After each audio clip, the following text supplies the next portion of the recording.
Welcome to the Grow My Cleaning Company podcast with your host, Mike Campion. If you are passionate about the cleaning industry, you are in the right place. Love what you hear? Spread the word and tell the cleaning world this is the place to be.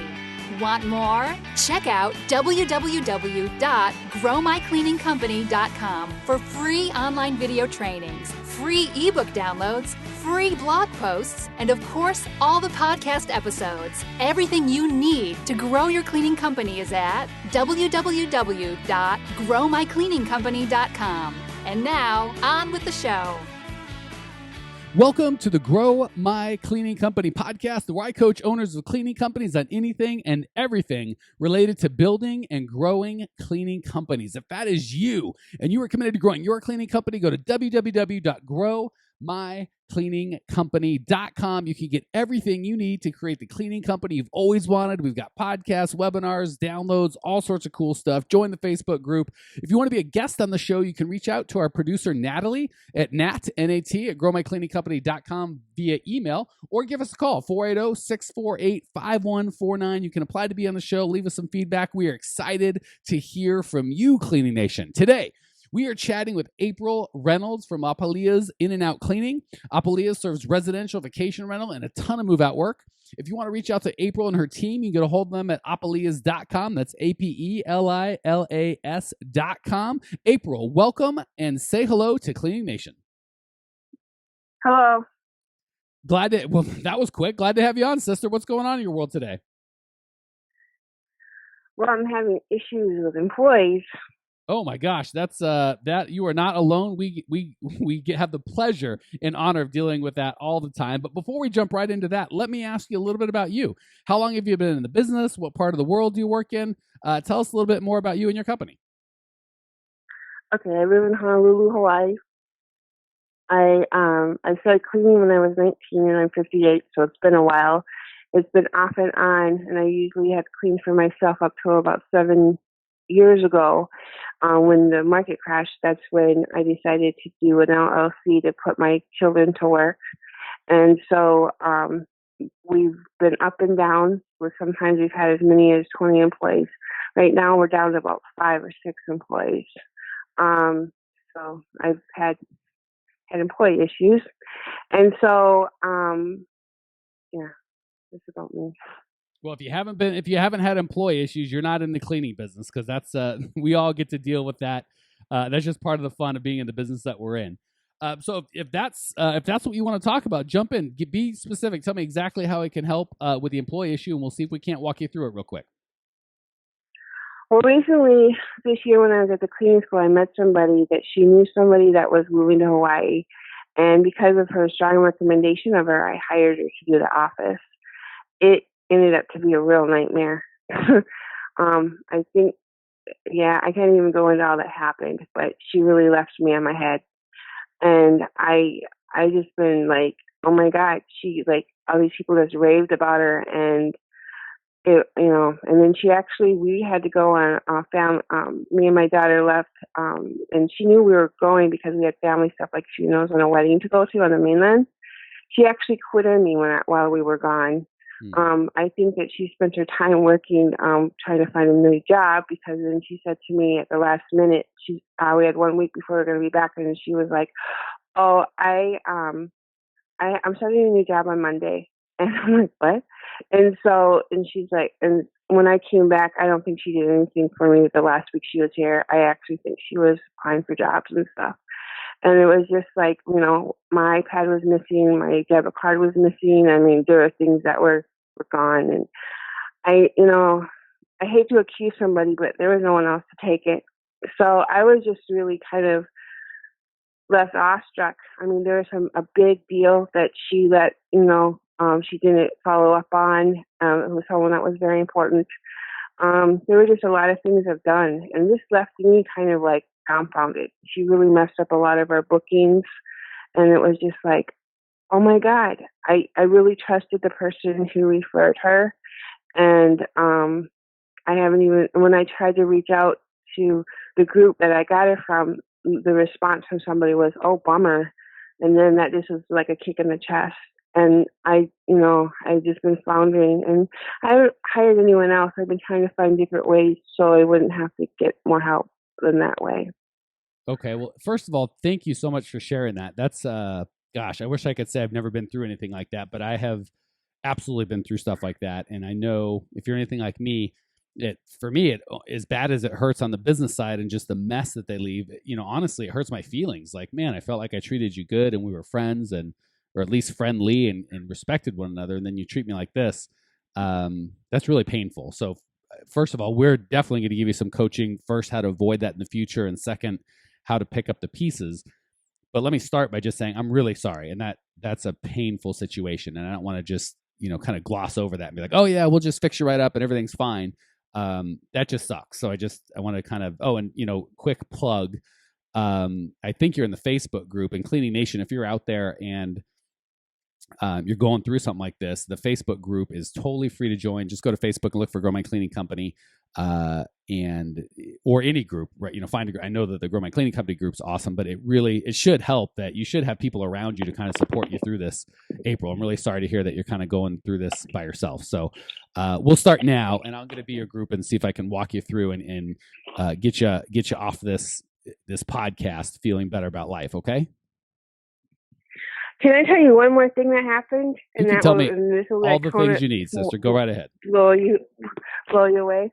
Well, on top of it, when we got back, we were getting calls from people saying, "What, is your business permanently closed?" Someone had reported our business permanently closed. My online business has actually come to a screeching halt. Someone who reported to Google and all of the sites that we were closed. It took me several weeks. We're finally back up, but it's going to take a while to get it worked through again, But for about 3 weeks, 4 weeks, we were on our presence was gone, okay. And we don't know who did that. Okay, so let me give you a couple things. First, let's start with where to go from now. Okay, so we'll start with fixing the I don't want to say the mess, but the situation that you're in now. And then afterwards, we'll kind of work backwards and talk about how it could be avoided, not just for you, but for the listeners as well. Does that sound like it'll work for you? Sure. Okay. So first of all, and again, I'm going to just acknowledge the stuff I'm going to ask you to do and coach you to do right now is so much easier for me to say than for you to do. So please don't hear me going, oh, this is easy. You're just whining, get over it. I promise you that's not the case. But this still is difficult as it is. This is the process that's going to happen for you to get over it. First of all, I feel like this person has stolen quite a bit from you in terms of time and money and energy and passion and emotion. Is that a fair statement, or am I overstating? Yeah. I felt leveled. Okay. Yeah, I'm getting that just as a coach. My heart is reaching out to you because I can hear in your voice what you've been going through, and it just breaks my heart because I've been there. I've absolutely gone through that. So with that foundation of this person really just kind of took your head off, let me give you some tough coaching. She gets to choose, or he is it a female or male? I don't need the name, but was it female or male? Female. Okay. She gets to choose what she does, right? Whether the debit card or the Google or any of that stuff, we don't know. But that's up to her as to how vindictive or mean or whatever she wants to be. And you really don't have any control over that, right? She could make her life's work to make your life miserable, and there's not really much you can do about it. What you have total control over is how much time, money, energy, and passion you invest into. I shouldn't say you have total control, but you have a tremendous amount of influence over how much time, money, and passion you're going to use responding to that. So there's the minimum amount of, obviously, whether she did it or not, you've got to deal with Google and get that back up, and that's going to cost your business potentially some leads. You had to deal with the debit card in the bank, right, and get all that sorted out. Whether she did that or not, that just had to happen. But anything after that, you're willingly going back and giving her more of your flesh and your blood, sweat, and tears than you need to. So I'm going to really encourage you, once you've cauterized the bleeding and you made sure she's totally out of your organization, she doesn't have any influence, she's just out of there, and you've dealt with kind of the emergency stuff that you had to deal with, that's it. No more thinking about her, no more. Every moment that you spend cleaning up a mess sucks energy out of you, but every moment you spend building your business and creating the business that you've dreamed of, that gives you energy. So I want to move as quickly as possible from the emotional trauma that you went through in terms of this woman taking advantage of you and being so mean to great, now I'm back in control. What do I need to do to refocus my business? So that's really, and again, we'd have to spend a little more time offline and coaching for me to really walk you through that. But conceptually, deal with what needs to be dealt with as quickly and efficiently as possible, and then move on and get as much of your time possible into creating the business that you want that's going to start giving you energy. Every moment that you worry about her and fret about her is you just giving her more pain than she demanded. I know that sounds real philosophical, but is that helping or is it just frustrating? Yeah, it does. It does. I've thought about that. How do I make it just stop in me that I quit thinking about it and, bleeding all over the place, Yeah, and there's two pieces of it, right? There are things you have to deal with, right? So I'm not saying you can just close your eyes and make it all go away. There's real consequences that you're going to have to deal with. And again, those are the things you don't have control over, right? You got to deal with the bank and the Google stuff and all that. So I'm not saying ignore that or don't deal with it. I'm just saying do that as quickly and as workmanlike as possible and move on, get up. And that's what's going to give you the energy. So that said, can we talk a little bit about how to set yourself up so this doesn't happen again, so you can feel a little more empowered and feel like you're not going to be a victim again? Yes. Okay, cool. So first of all, let me give you a big concept that's going to help a lot. And this is first of all, I want to encourage you. A lot of what you're talking about is very typical. This happens in a lot of small businesses and most definitely in the cleaning industry. So you are not alone. Again, I appreciate you sharing with me and with Cleaning Nation what you've been through. Hopefully this will help you just feel like, especially on the Facebook group, when you get some feedback and encouragement that other people have gone through this and survived and come out stronger and better, which is what you're going to do. So the first thing we want to do is kind of look and go, where did things go wrong? I like that you got a good referral from a trusted source. That's a really good indicator. Nothing's a guarantee because people can act really good for 20 years and then lose their mind and act crazy when you get them, right? Like a referral is a really good start, but that doesn't mean that people just do funny things. Bad people do good things and good people do bad things. So referral is an excellent start, but you're never going to just give anyone carte blanche responsibility. Does that make sense to start? Mm-hmm. Okay, so that's the first thing. Second thing is, I'm a big fan. We can't go super deep in this because we've only got a limited time, but I'm a big fan of systems over people.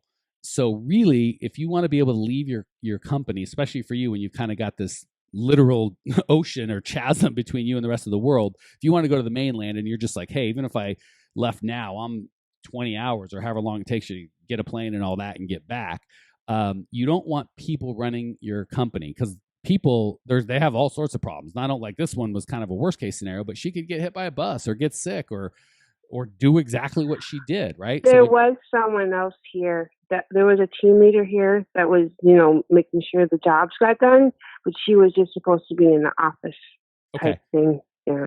So, and we're always going to have to depend on people to a degree, right? There's no way we can eliminate people from our business.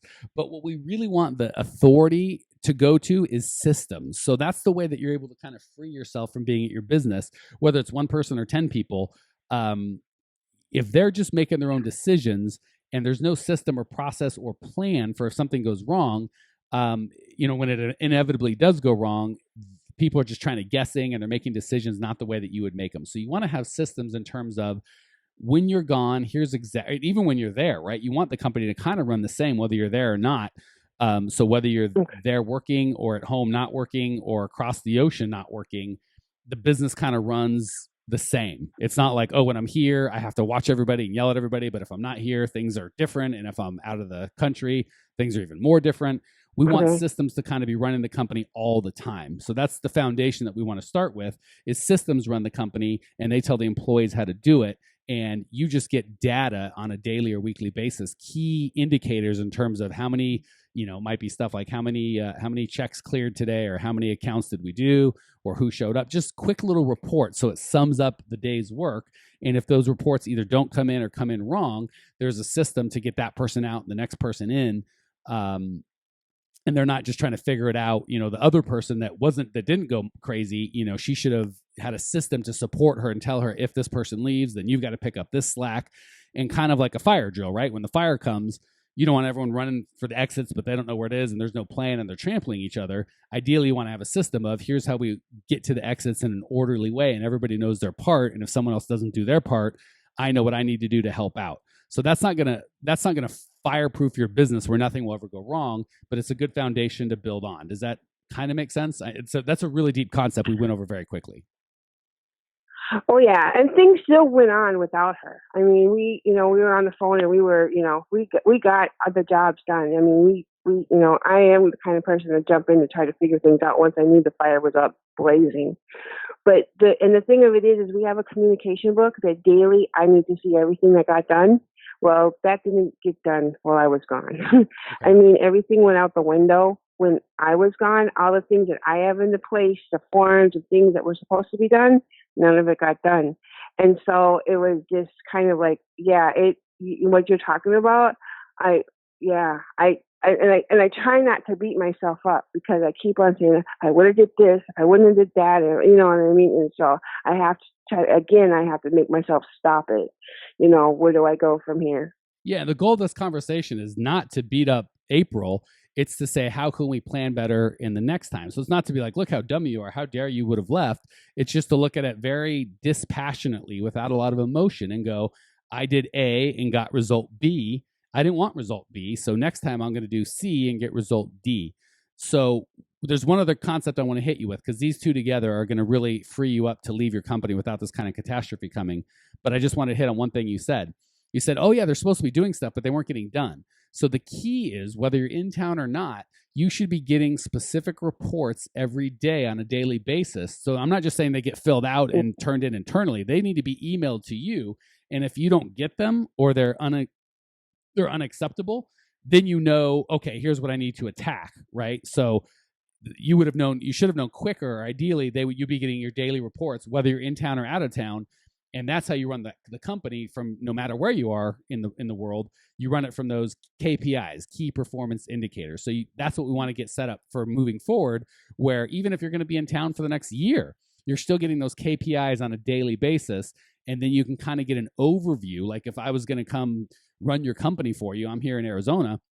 That's how I would do it. I would decide here are the 3 or 4 key numbers that tell me if the business is healthy. I need proof of those numbers every day. And if they're all healthy, I just keep out of it. If one thing's bad and the other 2 or 3 are good, then I'm going to focus on the bad stuff. If I don't get it, I know something's really wrong and I got to jump in. So that was kind of that.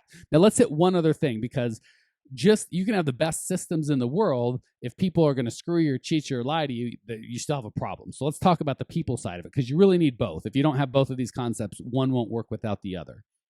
The second side is a shared core values. And we've talked about this on the show before. For me and my businesses, what's that?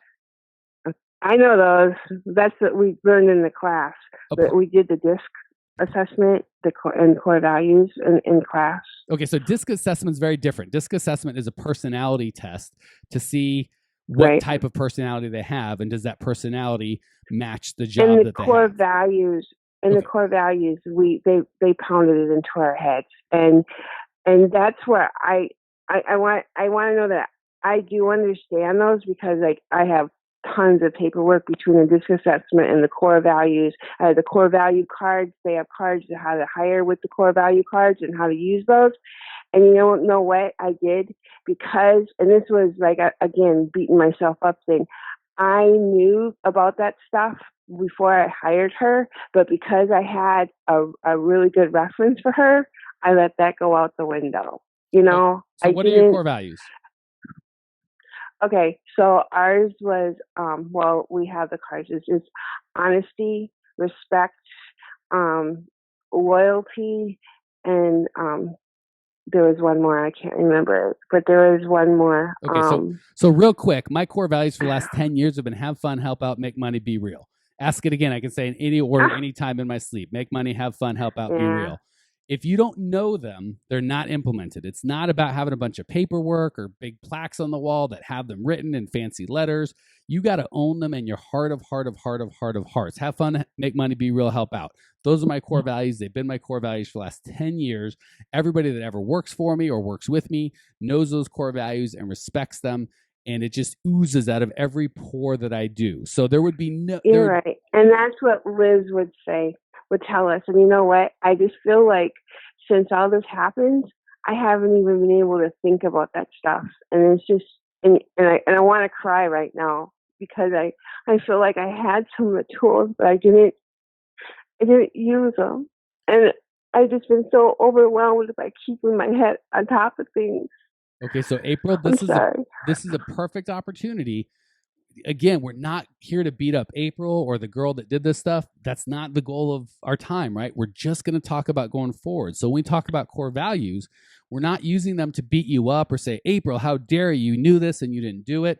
We're not here to do that at all because that's not going to help, right? April did the best that she could at the time that she had, and we can't make April of the past do one thing different, not one, but we can we have 100% control over April of the future. So please, please, please, when I share this core value stuff with you, that's great that you knew it, but it's like, me, I'm a chubby guy, and I know if I just eat less and move more, I'm going to lose weight. But knowing that doesn't do me a blessed bit of good if I'm stuffing my face with a bunch of junk. So I don't want to beat up last week's Mike and go, oh, if that guy would have just ate right, this guy would feel better. I'm going to say, I can't control that guy, but starting today and starting tomorrow, I can be Mike that puts good things in his body. So, we might even have to talk offline because I really feel like I put you in a bad spot and I want to make sure I help you. But let me just sum up for the podcast, and then we'll continue talking here in a little bit. But long story short, the things that you're going to want to do to make sure you don't get taken advantage of like April did is have systems that run your company and hire based on core values.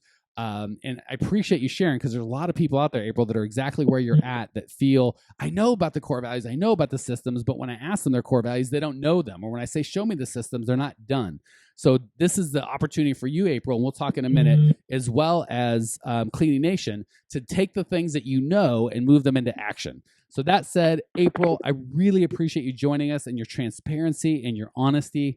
I truly, truly appreciate you. And I know that you've really given a lot of value to the listeners. So thank you so much for helping them avoid. We're skipping the lightning round this time because we just went too long. If you want to check out April's show notes page and discover everything you need to grow your cleaning company, or just give her a shout out and give her some encouragement, do so on the Facebook page or growmycleaningcompany.com. You can leave your questions, your comments, your remarks. I will see you there. Congratulations! You are now 16% smarter. Still can't get enough cleaning goodness? Go to www.growmycleaningcompany.com for more of the good stuff. Ever want to be rich and famous? Owners of cleaning companies, as well as industry experts, can apply to be featured on the show by emailing our producer Natalie at support@growmycleaningcompany.com. Until then, don't miss out on all the latest cleaning industry lovin' at www.growmycleaningcompany.com. Check it out now.